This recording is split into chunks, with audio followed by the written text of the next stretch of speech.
ماشاء اللہ لا حول ولا قوۃ الا باللہ العلی العظیم حسبنا اللہ نعم الوکیل نعم المولا و نعم النصیر نحمدہ نصلی علی رسولہ الکریم سیما بقیت اللہ فی الارضین ثم الصلاۃ والسلام علی اشرف الانبیاء والمرسلین اما بعد فقد قال الامام علی علیہ السلام بسم اللہ الرحمن الرحیم انہ لیس لانفسکم ثمن الا الجنہ فلا تبعوها الا بہا۔ صلوات پڑھ دے بر محمد و آل محمد۔ حضرات، قبل اس کے کہ اپنی گفتگو کا آغاز کروں، آپ حضرات سے التماس ہے ایک مرتبہ سورہ حمد اور 3 مرتبہ سورہ اخلاص کی تلاوت فرما کر تمام شہدائے راہ حق اور بالخصوص آیت اللہ العظمیٰ سید علی خامنہئی صاحب کی روح کو اصال فرماتے ہیں۔ اللہم صلی اللہ علی محمد و آل محمد صلی اللہ علی محمد صلی اللہ علی محمد بسم اللہ الرحمن الرحیم مالک یوم الدین ایاک نعبد و ایاک نستعین المستقیم۔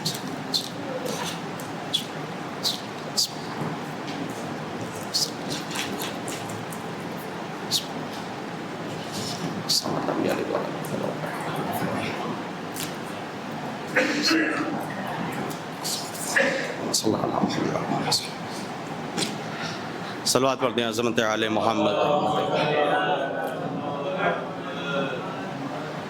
حضرات، یہ ایک پیشخانی سمجھیں کہ خطابت سے پہلے قبلہ کی، برادر بزرگ مولانا توصیف صاحب کی اور بزرگان کے حکم کی تعمیل کرتے ہوئے 2 سے 4 جملے پیش کرنے ہیں رہبر عظیم کے حوالے سے اور رہبر عزیز کے حوالے سے کہ جن کے ایصال ثواب کی اور جن کی یاد میں آپ سب جمع ہوئے ہیں۔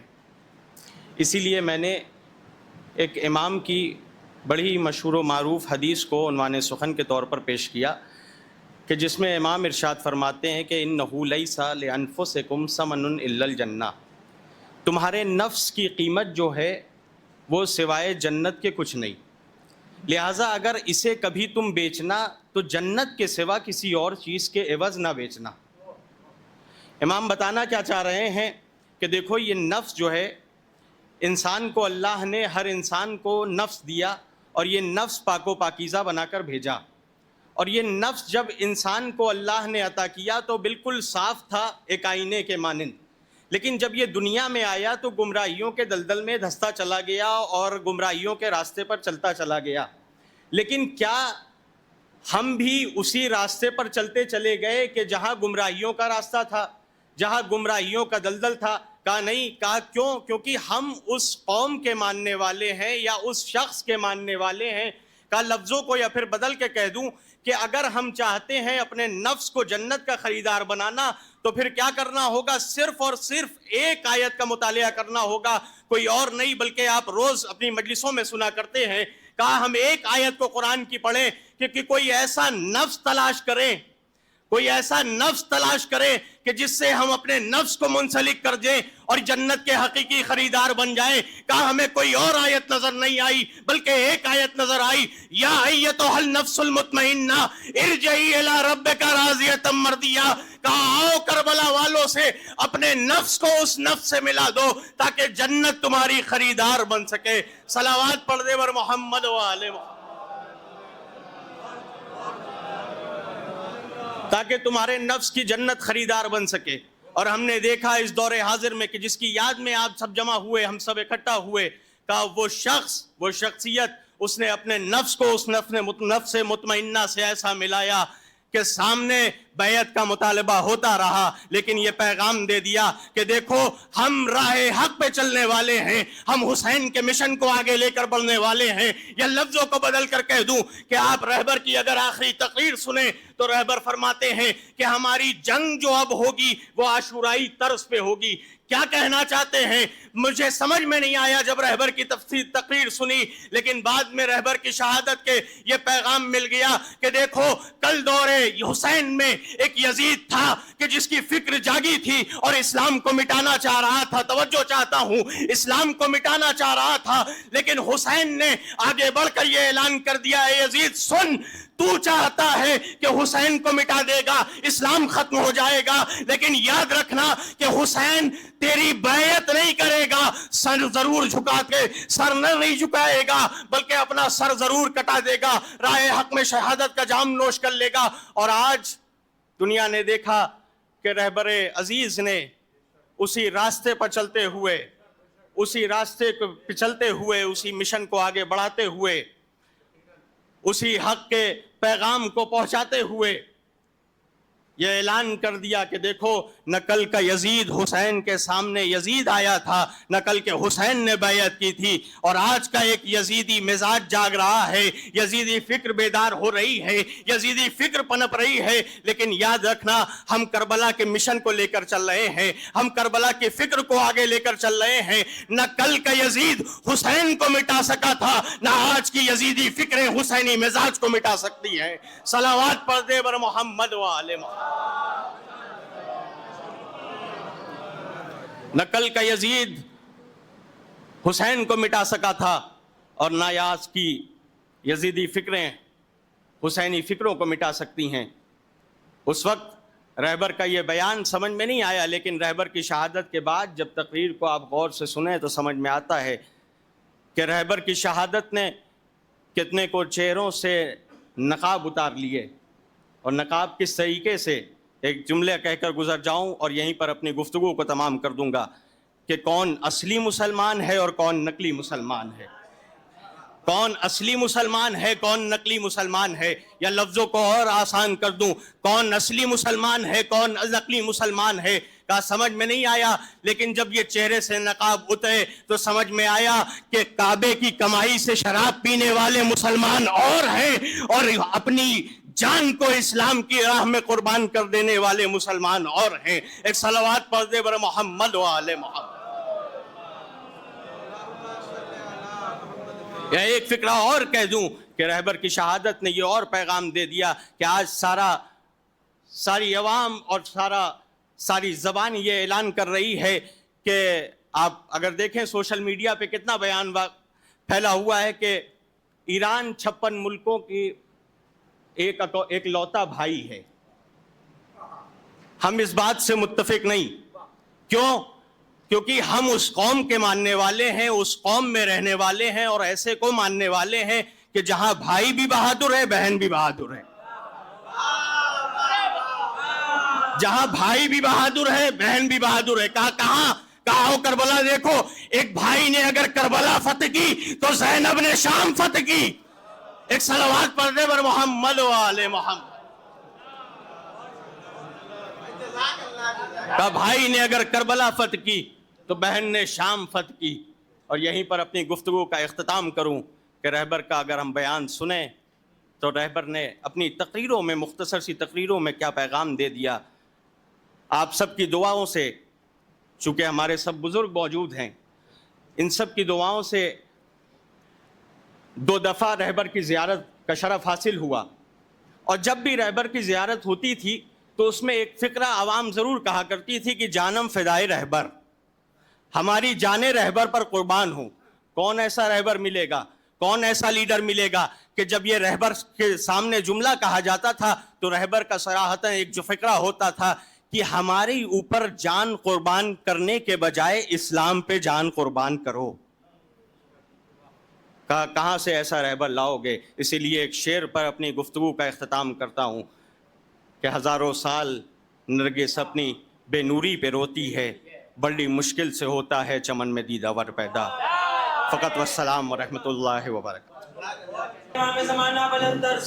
اللہم صلی فاتحہ. بسم اللہ الرحمن الرحیم. الحمد للہ رب العالمین الرحمن الرحیم مالک یوم الدین ایاک نعبد و ایاک نستعین صراط الذین انعمت علیہم غیر المغضوب علیہم ولا الضالین.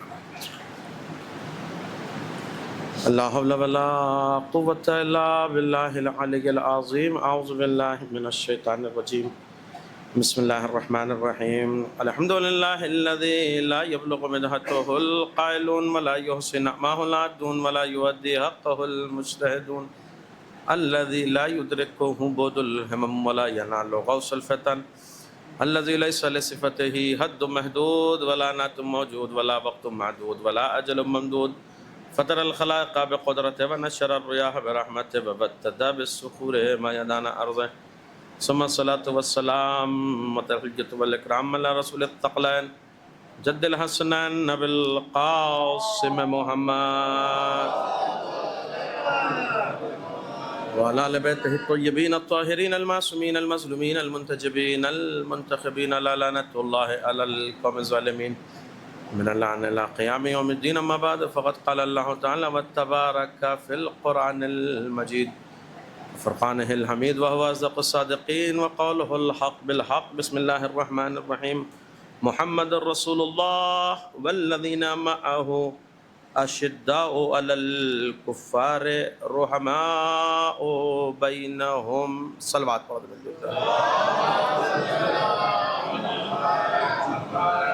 معزز سامعین بجملہ حاضرین، پادرداران سرکار ابا عبداللہ الحسین و ماتمداران غازی ابوالفضل العباس، یہ مجلس اعزاء، یہ فرش اعزاء اس حوالے سے بچھایا گیا ہے کہ 10 رمضان المبارک کو جس رہبر عظیم کو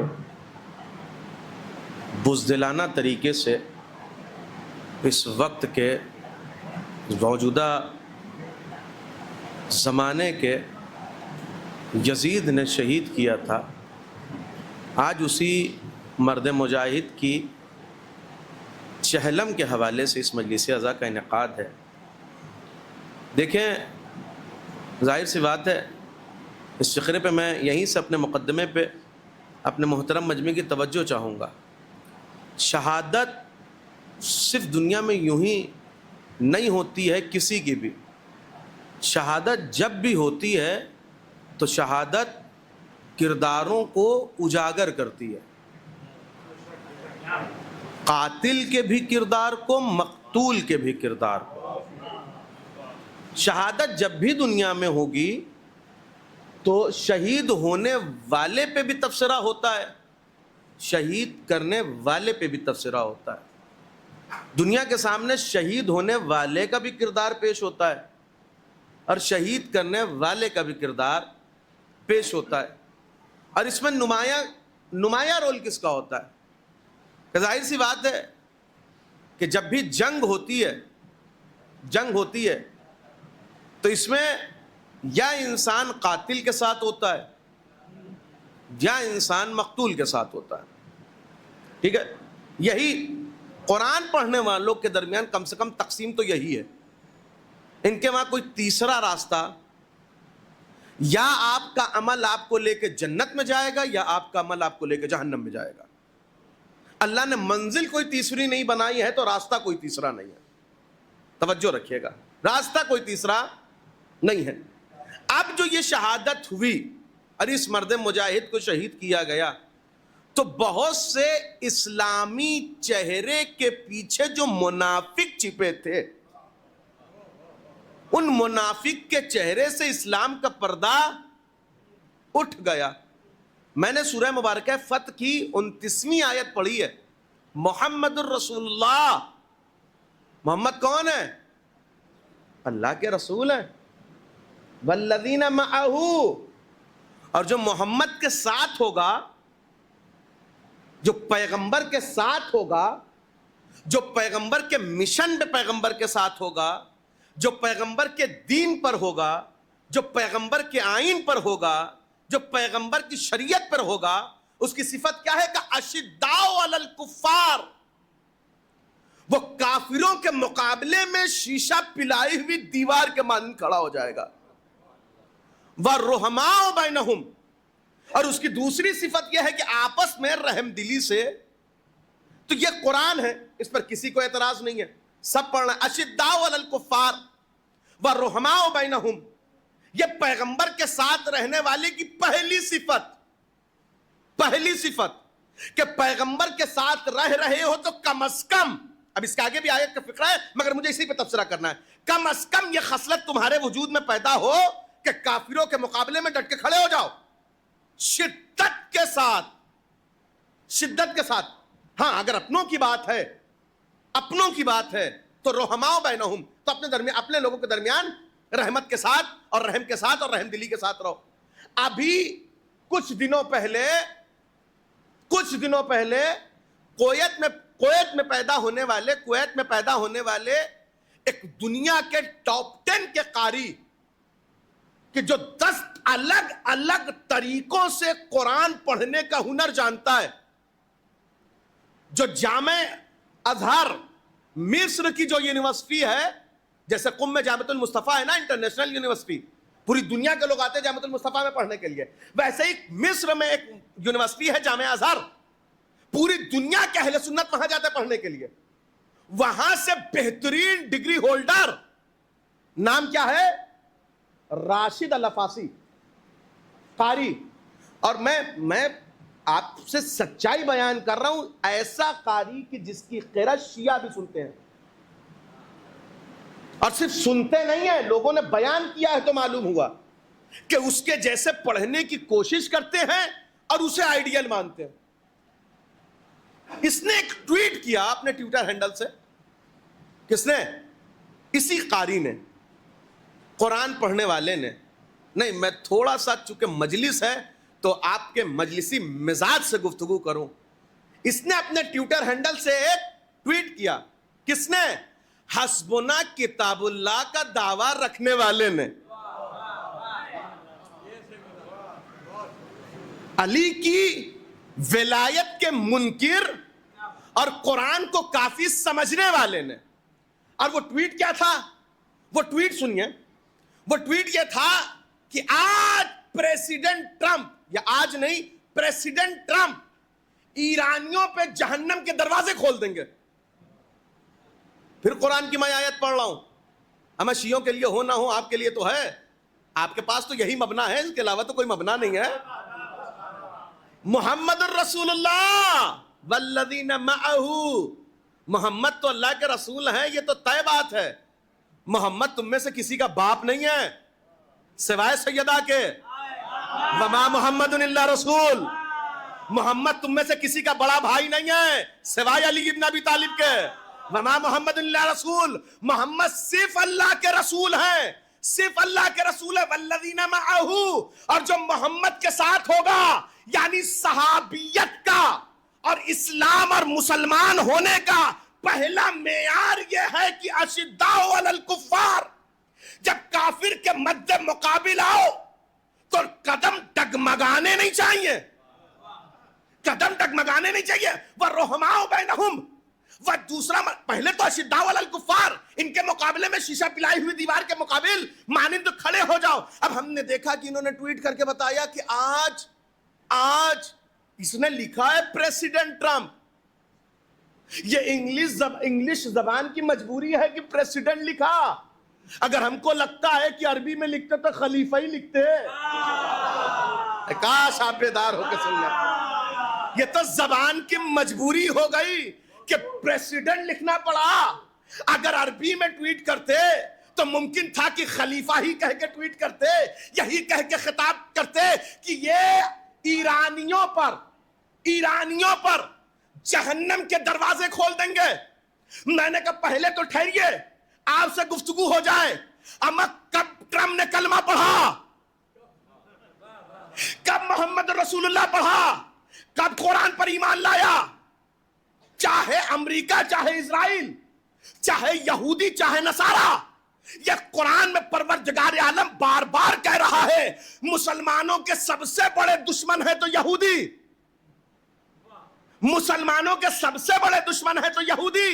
یہ اشداء علی الکفار سے اشداء علی المومنین تک کہاں سے پہنچ گئے آپ؟ یہ تو اشداء علی الکفار ہونا چاہیے تھا نا. کافرین کے مقابلے میں، کفار کے مقابلے میں آپ شیشہ پلائی ہوئی دیوار کے مانند کھڑے ہو جائیں. مگر یہ کہ ہم نے دیکھا پوری محبت ادھر ہے، نفرت کا جام ادھر چھلک رہا ہے. اچھا میں ایک جملہ کہہ رہا ہوں, اشارہ ہی پہنچے گا آپ تک اگر آپ پہنچ گئے تو. انہوں نے کہا دیکھیے زبان سے نکل جاتی ہے بات میرے سرکار, اور باطل کا اور جھوٹ کا اپنا ایک معاملہ یہ ہوتا ہے کہ انسان گہرے سے گہرا, ماہر سے ماہر ہو, مگر جھوٹ بولنے والا پکڑ ہی جاتا ہے, جھوٹا پکڑ ہی جاتا ہے, بھلے کتنا بڑا ہی صدیق کیوں نہ ہو, جھوٹا پکڑ ہی جاتا ہے, اس لیے کہ جھوٹا ہر زاویے سے اپنے جھوٹ کو سوار نہیں پاتا. انہوں نے کہا کہ پریزیڈنٹ ٹرمپ ایرانیوں پہ جہنم کے دروازے کھول دیں گے. اس محلے میں کتنے لوگوں کے مکان ہیں؟ میں مجلس کے بعد کسی ایک کے مکان پہ چلا جاؤں اور جانے کے بعد کہوں, مثلا میں اپنے چھوٹے بھائی جناب زین صاحب کے مکان پہ چلا جاؤں اور ان سے کہوں کہ میں باہر کھڑا ہوں, دروازہ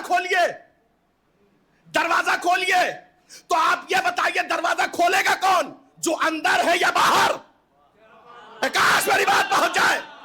دروازہ کھولے گا کون, جو اندر ہے یا جو باہر؟ تو ہر عقل مند کہے گا دروازہ کھولنے والا تو اندر ہوگا نا. آپ نے کہا دم جہنم کا دروازہ کھولے گا, اما کم از کم مانا تو صحیح کہ پہلے سے جہنم میں بیٹھا ہے. ایک صلوات پڑھ دے حضرت آل. یہ جہنم کے دروازے ایرانیوں پہ کھول دیں گے. اچھا جملہ محسوس کریے, یہ اس کی میں ویکیپیڈیا پڑھ رہا تھا.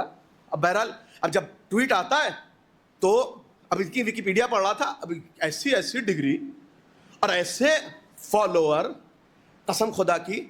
اور پھر جب فیس بک پہ ان کے پیج کی طرف مراجعہ کرنا چاہا تو تقریباً 10 پیج تو اس نام سے آ گئے. تو اتنا ٹائم نہیں ملا کہ ہر ایک کو دیکھ پاتا, ہر ایک کی بررسی کر پاتا. ایک فیس بک پیج میں نے ان کا دیکھا, قاری ہیں قرآن کے, اور قاری قسم خدا کی جب قرأت کرتا ہے لوگ رونے لگتے تھے قرأت سن کے.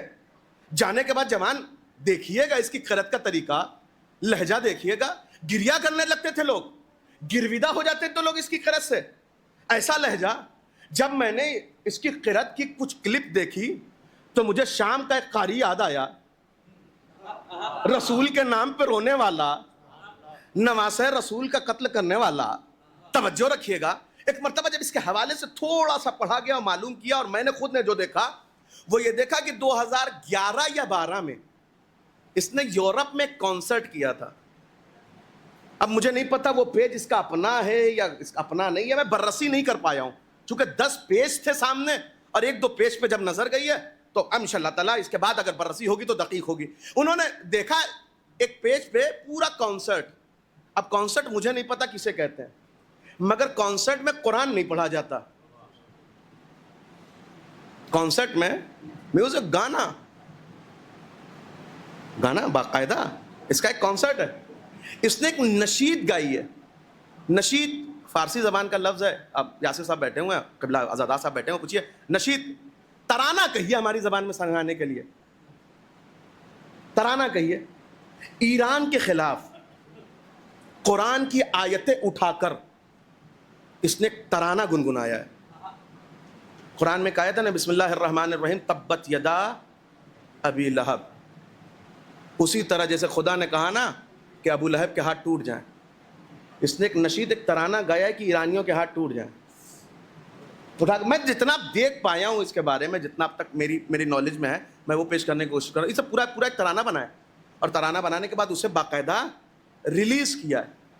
اور جب یہ ریلیز ہوا اور ہم نے دیکھا یار ایسا قاری کہ ہر انسان اس سے مانوس ہے, ہر انسان اس کی طرف راغب ہو رہا ہے, ہر انسان اسے پسند کر رہا ہے. اما قرآن پڑھنے والا بھی ایسا ہو سکتا ہے, قرآن پڑھنے والا بھی ایسا ہو سکتا ہے. جیسے ہی دیکھا اس کو فوراً ایک روایت ذہن میں گردش کر گئی. میں اپنی بات بتا رہا ہوں, جیسے ہی میں نے اس کو دیکھا ایک روایت ذہن میں فوراً گردش کر گئی. اور اگر میں نام لینے میں اشتباہ نہ کروں تو جناب زازان مولا متقیان کے ساتھ چل رہے ہیں, اور ظاہر سی بات ہے مولا آگے آگے, موالی پیچھے پیچھے, علی آگے آگے, علی کا چاہنے والا پیچھے پیچھے. گفتگو ہو رہی ہے, بات چیت ہو رہی ہے, احوال پرسی ہو رہی ہے. اچانک مولا متقیان نے نوٹس کیا, متوجہ ہوئے کہ زازان رہ گئے کہیں. اب جب مڑ کے دیکھا تو زازان گلی کے ایک کونے پہ کھڑے ہوئے بڑا مگن ہیں اور بڑا مدہوش ہیں. مولا متقیان قریب پہنچے. زازان کیا ہوا؟ زازان کیا ہوا؟ کہ مولا سنیے کتنی حسین قرات کر رہا ہے, مولا کتنی حسین قرآن کی تلاوت کر رہا ہے. مولا تھوڑا سا تجوید دیکھیے, مولا تھوڑا ترتیل دیکھیے, مولا تھوڑا قاعدہ دیکھیے, مولا تھوڑا روخانی دیکھیے, مولا تھوڑا رواخانی دیکھیے, مولا تھوڑا صوت و لحن دیکھیے, مولا تھوڑا پڑھنے کا طریقہ دیکھیے, مولا تلاوت کا انداز دیکھیے, کیا لحن میں تلاوت کر رہا ہے. مولا متقیان نے مسکرا کے کہا زادان آگے بڑھو, سننے کی ضرورت نہیں ہے, اس لیے کہ ابھی تک گلے میں قرآن اٹکا ہوا ہے, نیچے نہیں اترا. ابھی تک گلے میں قرآن اٹکا ہوا ہے, زازان نیچے نہیں اترا, لہذا بڑے غور سے سننے کی ضرورت نہیں ہے. تمام شیعوں کے لیے میں یہ بات کر رہا ہوں, بہت غور سے سننے کی ضرورت نہیں ہے, اس لیے کہ گلے میں اٹکا ہوا ہے, نیچے نہیں اترا. زازان کی مجال نہ ہوئی کہ میرے مولا سے پوچھ سکے مولا اس کا مطلب کیا ہے, مگر زازان جانتے تھے کہ نباز فطرت نے کوئی بات کہی ہے تو یوں ہی نہیں کہی ہوگی. ایک مرتبہ جب جنگ نہروان میں جنگ تمام ہو گئی, جنگ کے شعلے تمام ہو گئے, مولا متقیان کی ذوالفقار سے خون ٹپک رہا تھا. زازان کا ہاتھ پکڑا, مقتل میں لے کے آئے, ذوالفقار کی نوک سے کچھ لاشیں ہٹائے. کہ زازان اسے غور سے دیکھو, کہ مولا کون ہے, کہ یہ وہی قاری ہے جس کی تلاوت نے تمہیں مدحو. زازان یہ وہی قاری ہے جس کی تلاوت نے تمہیں مدہوش کر دیا تھا. اب سمجھ میں آیا, ملاک معیار کسوٹی, ملاک معیار کسوٹی قرآن کی تلاوت نہیں, علی ابن ابی طالب ہے. اسی لیے پیغمبر نے کسوٹی قرآن کو نہیں بنایا تھا, قرآن کو نہیں علی کو بنایا تھا. اور اس دعا کے ساتھ اللہ علی کو ادھر نہ موڑنا کہ جدھر حق ہو, بلکہ حق کو ادھر موڑنا جدھر علی ہو. ایک صلوات پڑھ دے حضرت آل محمد. محسوس کریے آپ ان کا قاری. اب قسم خدا کہ ایسے ایسے بے نقاب ہو رہے ہیں چہرے, ایسے ایسے چہرے بے نقاب ہو رہے ہیں. آپ نے دیکھا ان کے قاری کا یہ حال ہے. اما قاری کا مطلب سمجھا آپ نے؟ حافظ قرآن. جیسے چاہو قرآن سن لو, پوری دنیا جسے آئیڈیل مان رہی ہے, اما پیش نماز, اما امام جمعہ, اما نماز تراویح پڑھانے والا. اب اما جب پڑھانے والے کا یہ حال ہے, جیسا ایجاد کرنے والا ویسا, اب جملہ سنیے, جیسا ایجاد کرنے والا ویسا پڑھانے والا, جیسا پڑھانے والا ویسا پڑھنے والا. آپ نے محسوس کیا؟ اب دوسری مثال سنیے, ایک اور نام ہے, بڑا معتبر نام ہے, کبھی جا کے اس کا چہرہ اٹھا کے دیکھیے گا آپ, کیا حسین چہرہ آپ کو نظر آئے گا, کیا حسین زعفران پیا ہوا گلابی چہرہ. نام ہے شیخ احمد عماری, شیخ احمد عمار کیسے کر کے نام ہے, شیخ احمد. اب میں یہیں تک توقف کر جاؤں. اس نے کیا کہا, پوری پبلک نے سوال کیا شیخ عمار سے, شیخ احمد عمارے سے, یہ بتاؤ ہمارا پیسہ ٹرمپ کو کیوں دیا جا رہا ہے, ہمارے ملک کا پیسہ ٹرمپ. اما قسم خدا کی کیا توجیہ پیش کی ہے, کیا توجیہ پیش کی. یہ ہوتا ہے علی سے دشمنی کا نتیجہ. شیخ احمد عمارے سے عوام نے سوال پوچھا کہ ہم ایک اچھی خاصی رقم اس کو کیوں دی جا رہی ہے, کہا اس کی وجہ ہے. اس پہلا جملہ سنیے, پہلا جملہ کا دو وجہ ہیں پیسہ دینے کی. پہلی وجہ یہ ہے کہ ہم جو ٹرمپ کو دے رہے ہیں وہ زکوٰۃ ہے. استغفر اللہ, ہے حقیقت. ہنسی آ رہی ہے نا آپ کو, مذاق لگ رہا ہے آپ کو. یہ مذاق 1400 سال سے ہو رہا ہے. اگر کسی مسلمان نے بڑھ کے امام کا ہاتھ پکڑ لیا ہوتا نا بدھ کے دن, کہ آج بدھ کے دن نماز کیوں پڑھا رہے ہو تم, تو آج یہ تماشا نہ ہوتا اسلام میں. اس وقت کسی کی مجال نہ ہوئی, تو آج بھی کسی ان کے درمیان سے کسی کی مجال نہیں ہو رہی کہ سوال کر لیں. یہ جتنے بھی سوال جا رہے ہیں رافضیوں کی طرف سے جا رہے ہیں. شیخ احمد عمارے, پہلا سوال, ہماری رقم کیوں جا رہی ہے امریکہ, USA, ٹرمپ کو کیوں دیا جا رہا ہے اتنا پیسہ. کا پہلا یہ ہے کہ جو پیسہ دیا جا رہا ہے وہ زکوٰۃ ہے. کیوں؟ کہ اس لیے کہ اسلام کا مال کھائے گا تو دل نرم ہوگا. توجیہ. دوسرا، اس علت تک تو ٹھیک ہے، آپ کا دل مسرور ہو گیا. دوسرا کہ ہم یہ سب پیسہ اس لیے دے رہے ہیں کہ یہ پیسہ ہمارا لے اور ایران پہ حملہ کرے تاکہ ایران مضبوط نہ ہونے پائے. ایران، میں قسم خدا کی سچ کہا تھا میرے مولانا، قرآن گلے میں الجھا ہوا ہے. قرآن نیچے اترا نہیں ہے. اگر نیچے اتر چکا ہوتا تو تمہیں پتا ہوتا کہ پروردگار عالم نے منع کیا ہے. زکوٰۃ ہے تو مصرف زکوٰۃ بھی اللہ نے بتایا ہے. جتنے رقومات شرعیہ ہیں سب کا مصرف اللہ نے بتایا ہے کہ نہیں؟ کہ یہ پیسہ ہم اس لیے دے رہے ہیں تاکہ یہ مضبوط نہ ہونے پائے.